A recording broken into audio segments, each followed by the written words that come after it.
ابن قنجور ایک مسلمان جن سے حیران کن ملاقات۔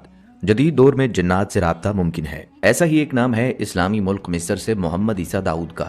یہ مصری صحافی اور محقق اپنی زندگی بھر ایک ہی سوال کا جواب ڈھونڈتے رہے کہ کیا واقعی جنات اور جادو کی دنیا کی حقیقت ہے، اور اگر جنات کی دنیا ہے تو انسان اس پراسرار دنیا سے کس طرح رابطہ کر سکتا ہے۔ محمد عیسیٰ داؤد نے اسی راز کو سمجھنے کے لیے نہ صرف تحقیقات کی بلکہ اس موضوع پر کئی کتابیں بھی لکھی ہیں۔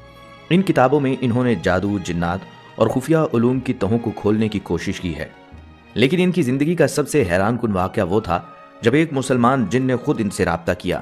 یہ کوئی عام جن نہیں تھا بلکہ ایک مسلمان جن جس نے اپنا نام ابن قنجور بتایا، اور یہی وہ لمحہ تھا جب انسان اور جن کے درمیان ایک غیر معمولی مکالمہ شروع ہوا۔ ان کا دعویٰ تھا کہ اس عمل میں کسی بھی قسم کا جادو، تعویذ یا شیطانی عمل شامل نہیں تھا، بلکہ یہ رابطہ صرف قرآن و سنت کے پاکیزہ طریقوں کے ذریعے قائم ہوا۔ کتاب کے مطابق طویل محنت اور کوشش کے بعد آخرکار ایک جن نے خود محمد عیسیٰ داؤد سے رابطہ کیا۔ داؤد کی شدید خواہش تھی کہ وہ اس جن کے ساتھ بیٹھیں تاکہ جنات کے بارے میں انسانوں میں پھیلی ہوئی بہت سی غلط فہمیاں دور کی جا سکیں۔ اس جن نے خود کو داؤد کے سامنے ظاہر کیا اور بتایا، میرا نام ابن قنجور ہے۔ اس نے کہا اس کا تعلق ہندوستان میں رہنے والے جنات سے ہے۔ اس نے یہ بھی بتایا اس کا دادا خود جنات میں سے تھا، اور نبی اکرم صلی اللہ علیہ وسلم کے زمانے میں جنات پر جو شہاب ثاقب گرائے گئے تھے وہ انہیں اپنی آنکھوں سے دیکھ چکا تھا۔ ابن قنجور نے کہا کہ وہ خود آسمانوں پر جا کر فرشتوں کی باتیں سننے کی کوشش کیا کرتا تھا۔ داؤد نے ابن قنجور سے پوچھا، تمہاری عمر کیا ہے؟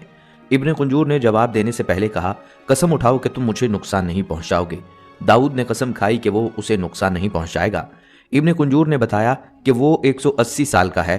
جب داؤد نے پوچھا کہ جنات کی عمومی عمر کتنی ہوتی ہے تو ابن قنجور نے کہا کہ جنات ہزاروں سال تک جی سکتے ہیں، کچھ جن 4000 سال تک، بعض 5000 سال تک، اور بعض کی عمر 7000 سال تک ہو سکتی ہے۔